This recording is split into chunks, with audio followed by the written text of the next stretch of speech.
नाज़रीन, मीरक माइनर ऐं तीकड़ो वाह में पानी जी शदीद खोट ऐं उन शाखनि जी खाटी न थियण जे ख़िलाफ़ उन खां अलावा कई 80 ट्यूबवेल मुकमल तौर ते केतिरनि ई महीननि खां ख़राब हुजण जे ख़िलाफ़ आबादगारनि ऐं हारियुनि समी लिंक रोड ते एहतिजाजी मुज़ाहिरो करे बुख हड़ताली कैंप क़ाइमु करे वरिती आहे। अचो त आबादगार एहतिजाज कंदड़ आबादगारनि खां मालूम कयूं त उन जा मुतालबा कहिड़ा आहिनि। जेका बेवाजिबी आहे मीरक मैनर सां हिकु त खाटी कोन्हे का, पुछड़ी जो आबादगार बुख में मरे थो पियो, पाणी कोन्हे, हींअर ताईं वणनि जी बि पोखाई न थी सघी आहे। करबला बणाए छॾियो हिते सिंध गवर्नमेंट वेठी आहे, ॾिसे थी पई त ग़रीब माण्हू तड़पी रहिया आहिनि, वण उन्हनि जा सुकी रहिया आहिनि, फ़सुल न कया अथनि। महिरबानी करे असांखे पंहिंजी मीरक मैनर जी खाटी कराए ॾींदा ऐं असांजी शाख जी सफ़ाई करे ॾियो।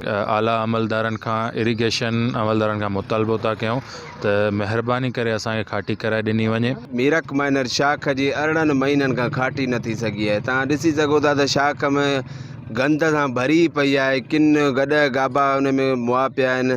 असां आबादगारनि सां एॾो ज़ुल्म छो आहे? साईं, असांजो मुतालबो आहे, असांजी शाख जेको आहे 18 महीननि खां वठी सफ़ा ठिप पूरी पई आहे, गंद में गंदगीअ में तमामु बंदि लॻी पई आहे। एहतिजाज कंदड़ आबादगारनि ऐं हारियुनि जूं तव्हां ॻाल्हियूं ॿुधियूं, जिन जो चवणु हुयो त केतिरनि सालनि खां मीरक माइनर ऐं तीखड़ो वाह जी खाटी न थी सघी आहे, जंहिंजे करे पुछड़ी में पाणी जी तमामु घणी शदीद खोट आहे, जंहिं सबबु वणनि जे फसल जी पोखाई न करे सघिया आहियूं, जंहिंजे करे पाणी जो बहिरान हिते शिदत इख्तियार करे वियो आहे। आबादगारनि जो मुतालबो आहे फौरी तौर ते शाखुनि ऐं वाहन जी खाटी कराई वञे ऐं स्कारप जी ट्यूबवेल खे दुरुस्त कराए वञे। ॿी सूरत में असांजो हीउ एहतिजाजी धरणो उहो जारी रहंदो।